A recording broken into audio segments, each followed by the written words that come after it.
TK에서 바라보는 정치, TK가 바라는 정치. 대구 경북의 다양한 목소리를 펼치는 TK 광장의 결투입니다. 오늘은 도태우 변호사님 나오셨고요. 안녕하세요. 안녕하십니까. 네, 서재원 더불어민주당 정책위원장 나오셨습니다. 네, 안녕하십니까. 네, 먼저 오늘 오전에 열리게 됩니다. 윤석열 대통령이 대국민 담화 그리고 기자회견을 진행할 텐데요. 관심이 참 집중되고 있습니다. 오늘 이거에 대해서 전반적으로 이야기 들어보려고 하는데요. 전체적으로는 어느 정도의 수위에서 메시지가 나오게 될 것인지 한번 그 얘기부터 먼저 해보겠습니다. 네, 그 임기 반환점을 맞이해 가지고 이루어지는 특별한 어떤 국민 담화로 여겨지고요. 네. 국내외적으로 이제 위기 의식이 상당히 이렇게 팽배해 있고 미국 대선 결과도 나왔지 않습니까? 네. 그래서 국민의 마음과 지혜, 역량을 결집하는 계기가 되는 그런 어떤 국민 간담회 담화가 되지 않겠나 그렇게 생각이 되고요. 흔히 이제 그 5년 단임제 대통령 하에서 이제 국정 비전을 초기에 이렇게 제시하고 정책 내실화를 꾀하다 보면은 국민이 그 효과를 채실감하기 전에 임기가 끝마치는 그런 경우가 많다고 여겨집니다. 네네. 지금 경우도 이제 전반부를 지났지만 이제 정책 내실화 국민 실감까지 가는데 거리가 있을 것 같아요. 그런 부분에서 대통령으로서는 상당히 이제 하루도 편한 날이 없었다고 하는 그런 상황이 있을 것 같은데요. 네. 그런 부분에서 뭐 제가 그 뭐 모든 말들을 예측할 수도 없고 그렇지만 그 특히 이제 당정 문제가 많이 좀 이야기가 되고 있지 않았습니까? 네네. 그런 부분에서는 저는 이번에 이제 의료 문제에서 여의정 보면은 당사자 국민들 시민들을 참여시켜서 이렇게 협의체를 하는 것이 상당히 보기가 좋았습니다. 네. 그런 기구들이 일찍부터 좀 가동되었더라면 좋지 않았을까 생각하고요. 그러한 부분에서 앞으로 계속 당정 혹은 당정대 시각에만 머물 게 아니고 그 당정민으로 이걸 확실히 넓혀서 뭐 국민연금 뭐 개혁 문제에 있어서는 청년 세대가 특히 중요하지 않습니까? 네. 그러면 당정청 또 지역 문제에서 지역민들과 함께 당정지 또 자영업자들 애로가 많은데 당정자 이런 수많은 협의체들을 가동한다면 후반기 국정에서 상당한 동력을 얻을 수 있지 않을까 그렇게 생각합니다. 네, 위원장님. 그 이제 기대 반, 뭐 우려 반인데 기대 10, 우려 한 90 정도 되는 것 같아요. 네. 국민의힘에서도 왜냐하면 그 방금 말씀해주신 도태우 변호사님께서는 그런 것들을 대통령께서는 시정연설에서 하셔야 됩니다. 시정연설을 그런데 참여하지 않고 갑자기 대국민 담화를 즉흥적으로 한 이틀 전에 시행하겠다고 하면서 결국에는 국민들이 그리고 대구 시민들이 바라는 것은 명태균 관련 그리고 김건희 여사 관련해서 어떤 스탠스로 그리고 사과에 대해서 플러스해서 뭐 특검법이든지 뭐 향후 재발 방지 대책에 대해서 관심을 갖고 있는 것이거든요. 네. 그런데 10시부터 또다시 도태우 변호사님이 예측한 그대로 자화자찬이라든지 여러 가지 뭐 원동력 뭐 정책 설명하다 보면 이 국민들이 더 화가 날 것 같아요. 아, 네. 어떻게 네, 생각하세요? 뭐 끝장 간담회처럼 무제한 질문 이렇게 예고되고 있는데요. 시정연설 그 불행한 사태 맞죠. 그 잘 있지 않는 경우였고요. 그러면 지금 현재 야당이 보인 행태가 잘 있는 경우였냐를 묻지 않을 수 없습니다. 우리가 지금 2년 반 동안 야당을 떠올려 보면은 영부인 문제, 특검, 탄핵, 뭐 조금 생각나는 게 기본소득, 그 이상 생각나는 게 잘 없어요. 이제 이런 좀 정상적이지 않은 그런 국회 상황, 야당 상황이 그 시정연설 같은 것과는 함께 반영되었다고 보고요. 지금 이제 뭐 명태균 뒤에도 한번 말씀드릴 기회가 있지 싶습니다만 네. 그런 부분은 정쟁적인 이슈, 좀 당파 싸움에 가까운 이슈하고 대통령으로서 국정 최고 책임자로서 국가의 진짜 이슈 이런 부분은 분명히 구별되고 중심과 비중을 그 혼동하거나 놓치지 말아야 된다고 생각됩니다. 그 옛말에 이 파벌 싸움이 심해지면은 결백도 어떠한 반대파의 중상으로부터 보호될 수 없고 또 자기 편의 부당함은 결코 자기 편은 아무리 부당해도 박수갈채를 멈추지 않는다는 말이 있습니다. 네. 파벌 싸움 속에서 모든 자제력, 명예심, 수치심 다 상실해 버린다고 해요. 네. 그런 불행한 사태로 우리 사회가 치달아 가는 거 아닌가 걱정입니다. 네. 일단 먼저 그러면 그 안에서 어떤 이야기가 나올지 좀 세부적으로 이야기를 해보도록 하겠습니다. 사실 한동훈 대표가 이 오늘 회담에 대해서 국민들 눈높이에 맞춰야 된다, 이 점을 좀 강조했습니다. 이전에 3가지 요구를 용산에 했었는데 먼저 김건희 여사 논란은 또 어떻게 수습될지 이 얘기부터 먼저 해보겠습니다. 그래서 앞서 말씀드렸듯이 뭐 여러 가지 뭐 정책이라든지 뭐 야당과의 불만 뭐 협의하는데 가장 중요한 거는 국민들이 신뢰 바탕에서 이런 것들이 진행이 돼야 되잖아요. 네. 이 한동훈 대표가 주장한 것이 아니고 국민들께서 공정과 상식을 기치로 해서 대구 시민이 전폭적으로 지지한 우리의 대통령께서 본인의 가족에 대해서는 자꾸 숨긴다는 그런 뉘앙스를 계속 보여왔다는 겁니다. 그래서 네네. 한동훈 대표는 최소한도로 뭐 특별 감찰관이라도 좀 하자 했는데 이것 또한 받지 않고 있거든요. 그러나 국민들은 특검을 통해서 혹은 뭐 수사를 통해서 좀 밝혀달라는 것이고, 국민의힘에서 계속 우리 민주당에 공격했던 포인트는 깨끗하면 수사받고 구속 수사 받아라 이런 거잖아요. 그러면 검찰이 4년 동안 김건희 여사에 대해서 다 무혐의해서 기소도 하지 않았다라면 깨끗한 거잖아요. 그럼 깨끗하면 특검이든 받으면 더 깨끗해지잖아요. 그런데 네. 이거를 안 받고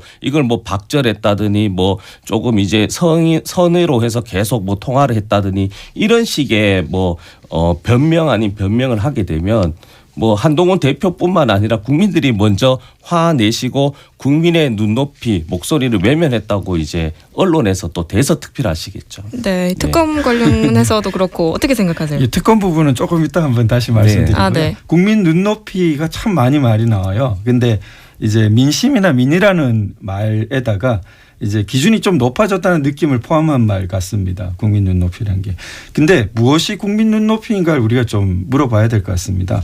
이번에 이제 미국 트럼프 대통령이 압도적으로 당선됐는데, 상원도 그렇고. 그런데 여론조사가 수없이 이루어졌지만 이렇게 전혀 말한 것이 아니라 정반대로 말한 경우가 많았습니다. 네네. 미국의 수많은 주류 언론도 영 다른 말들을 계속해 왔거든요. 그리고 정당과 정치인의 말들은 이루 말할 수 없습니다. 그럼 무엇이 국민 눈높이였나?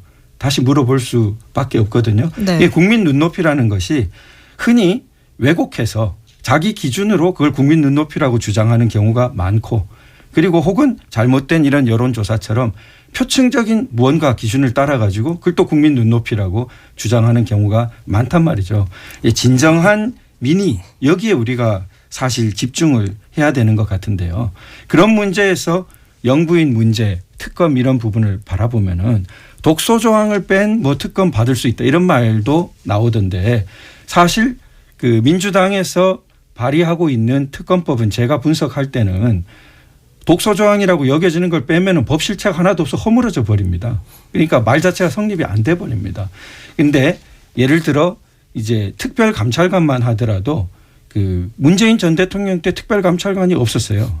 그러고는 특검도 당연히 없었고, 그러나 박근혜 대통령이 특별감찰관 도입하고 그다음 특검 있고 탄핵당해 버렸습니다. 이런 부분에 대해서 국민들은 상당히 불안감을 갖고 있고 형평성에 어긋나지 않냐, 이런 부분이 있는 것이고요. 네. 그리고 그 지금 특검 왜 못 받냐 이렇게 할 때는 그 수사 대상이라고 14개 나열한 거 보면은 엄청나게 포괄적인 검찰, 대통령실, 대통령 조사한다, 뭐 관련 인지 모두 한다 뿐만 아니라 불기소 받은 거에다가 의혹이에요. 그런데 이재명 대표는 지금 형사 재판만 해도 4개를 받고 있고, 한 재판에 대장동, 백현동, 성남FC 이런 게 다 들어있는, 근데 그런 심각한 상황이고, 같이 말하는 조국 대표는 2심에서 실형을 지금 언도받은 상황입니다. 근데 그런 부분에서 자꾸 이쪽에 가해진 기소되고 실형까지 받은 것은 다 잘못된 기소고 잘못된 재판이고, 저쪽에는 찌라시 수준의 의혹 플러스 불기소 받은 것도 모두 다 새로 조사해야 되고, 엄청난 수십 명의 검사 다 동원해서 새로 해야 된다는 것이, 이건 너무 좀 정치 공격적인 것이다. 네네. 네, 그러면 이제 국민의 뭐 눈높이, 뭐 저는 동의합니다. 그런 추상적 언어 말고, 네. 그럼 실질적으로 보수 지지자의 눈높이로 봤을 때, 그러면 김건희 여사가 사인이고 대통령 부인인데 명품백 300만 원 받는 것이고, 그리고 주가 조작 관련된 혐의 자체가 있는 것이 모두 다 깨끗하다고 믿는 것인가? 그게 아니거든요. 이게 지지율로 나타나는 거잖아요. 그래서 보수 지지자들의 눈높이로 봤을 때도 이 부분은 문제가 있다. 그리고 이 부분이 문제가 없다면 털고 가라는 게 보수 지지자의 눈높이거든요. 네. 그래서 뭐 이재명 대표 조국 관련해서는 수사가 이루어지고 지금 재판까지 받잖아요. 그에 반해서 국민의힘 국회의원이라든지 특히 김건희 여사 관련해서는 검찰이 4년 동안 수사를 하게 되면 기소나 이런 거는 기본으로 하고 무죄나 유죄는 재판관이 해야 되는데 본인이 수사해놓고 본인이 이건 김건희 여사는 죄가 없습니다. 증거가 없습니다 해놓고 묻어버린 거잖아요. 그렇다 보니까 이 지지율이라는 것들이 보수의 텃밭이라는 이 대구에서도 10%대 20%면 이거는 보수 지지자들의 자존심을 건드렸다는 것이죠. 네. 네, 그 의혹과 법 이런 문제가 그 야당의 의도인지 모르겠지만 막 뒤섞여 있는 것 같아요. 이번 명태균 그런 예만 보더라도 여기 짚고 넘어가야 될 것이 그 민주당의 기자회견 자체가 지금 심각한 법 위반에 처해 있습니다. 그러니까 이게 통신비밀보호법 위반으로 동의되지 않은 녹음을 면책특권에 기해서 그 할 수 있다 이러고 있는 거거든요. 그런데 그 부분이 SNS에 인터넷에 공개한 것은 노회찬 전 의원이 유죄받고 이렇게 의원직 물러나게 된 것처럼 면책특권 적용 대상도 아니에요. 그런 적용이 있는데도 안 내립니다. 그러니까 그런 법을 무시하는 거죠. 그리고 그런 뿐만 아니라 지금 상당한 음성 분석 전문가들에 의해서 이렇게 이어붙였다는 거죠. 일련의 대화가 아니라. 사실 들어봐도 어색합니다. 그것을 이어붙였다고 우리가 순화해서 말해서 그렇지 심각합니다. 사실 대통령의 음성이라고 주장되는 것을 누군가가 여기 하나 따서 붙이면 해지 않은 말을 했다고 전혀 다른 그걸 주장할 수 있게 되거든요. 그런데 이런 부분들이 이제 심각하게 다루어지고 있지 않다는 것이 저는 좀 문제라고 생각됩니다. 네, 그럼 이 명태균 씨 관련해서 지금 이야기 나왔는데 한번 그럼 이 공천 개입 의혹이 계속해서 제기됐습니다. 이거에 대해서도 뭐 사과의 메시지가 나올지 그거에 대해서는 어떻게 생각하시나요? 사과할 필요는 없죠. 왜냐 앞서 말씀하셨지만 이것이 조작이라고 하게 되면 수사로 밝히면 되는 겁니다. 네. 수사 이후의 결과가 민주당이 말씀하셨듯이 조작이고 짜집기해서 그걸 하게 되면 민주당이 역풍이 받겠죠.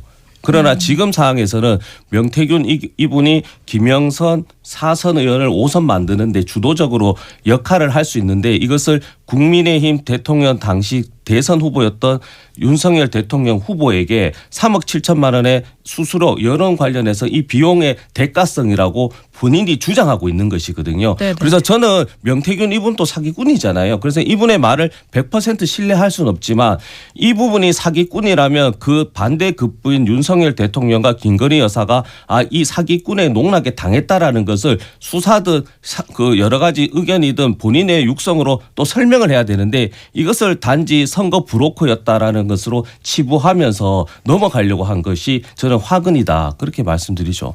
네, 일단 그러면 너무 이제 많은 것들이 있는데 또 다른 큰 요구가 있죠. 인적 쇄신 여부도 관심이 큽니다. 현실적으로는 어느 정도 선까지 갈 수 있다고 보시는지 도 변호사님. 글쎄 인사는 늘 어려운 문제입니다. 네. 역대 정권 모두 항상 고민이고요.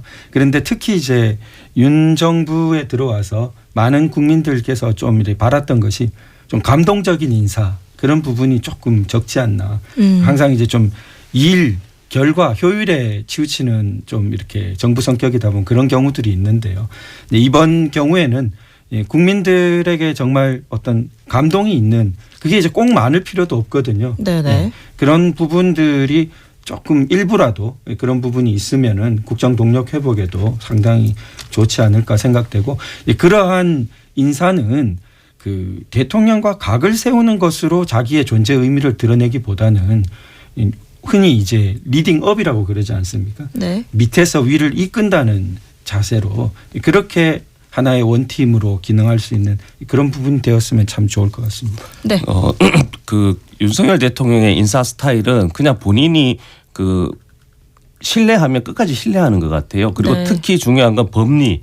그러니까 범죄 혐의가 없으면 그냥 장관이든 차관이든 공무원들이든 책임을 묻지 않습니다. 그러니까 이상민 행안부 장관 같은 경우에도 여러 가지 뭐 문제가 있지만 법적으로는 문제가 없다 해서 지금까지 끌고 온 것이거든요. 그래서 네. 저는 그 윤석열 대통령의 그 대선 공약일 때 저는 가장 인상 깊게 했던 거는 30대 장관 을 많이 이제 선발하겠다라는 것이 30대가 가진 게 연륜이라든지 경험은 부족한데 지금 사회에서는 연공 서열이라든지 관료와 사회에서는 30대 장관이면 그 40대 50대 부하 직원 차관들의 말을 들을 수밖에 없습니다. 그러면 이런 것들이 하나의 조직 문화가 패러다임이 바뀌는 것이거든요. 네. 그래서 저는 뭐 인적 쇄신을 하는 것보다는 이 사회 구조적으로 30대, 20대 뭐 좀 그렇지만 여러 목소리가 그리고 관료화에 대한 그 구조를 바꾸는 그런 인적 쇄신을 저는 좀 국민의 한 사람으로서 좀 바라고 이번에는 좀 장관 뭐 30대라는 게 아니고 우리가 기존에 가지고 있던 관념화된 인적 쇄신이라든지 인사를 좀 바꿨으면 좋겠어요. 저는. 뭐 네네. 아주 좋은 네. 말씀이라고 생각합니다. 국민의 다양한 부분이 네. 특히 반영될 수 있는 그런 인사 중요하고 특히 말씀하신 것처럼 그냥 보이기식 청년 중시가 아니라 정말 역량 있는 30대가 한 사람이라도 등용되어서 정부에서 중요한 역할을 한다면은 얼마나 국민적으로 네. 활기 있는 일이 되겠습니까? 네, 좋습니다. 그럼 오늘 담화에서 임기 전반부 뭐 성과 그리고 앞으로 어떻게 될지 짧게 한 말씀씩 한번 부탁드릴게요. 네, 안 그래도 이 질문 굉장히 제일 어렵더라고요. 네. 2년 6개월 동안 잘한 부분이 무엇이 있을까 했을 때는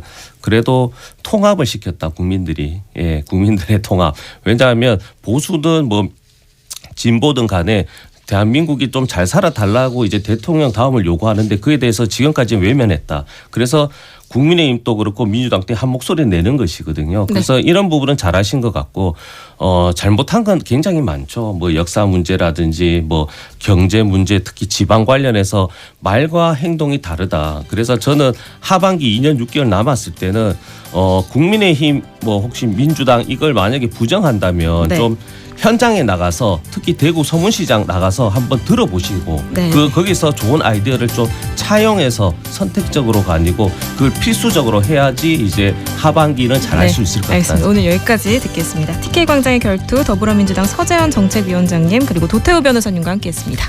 네, 감사합니다. 감사합니다.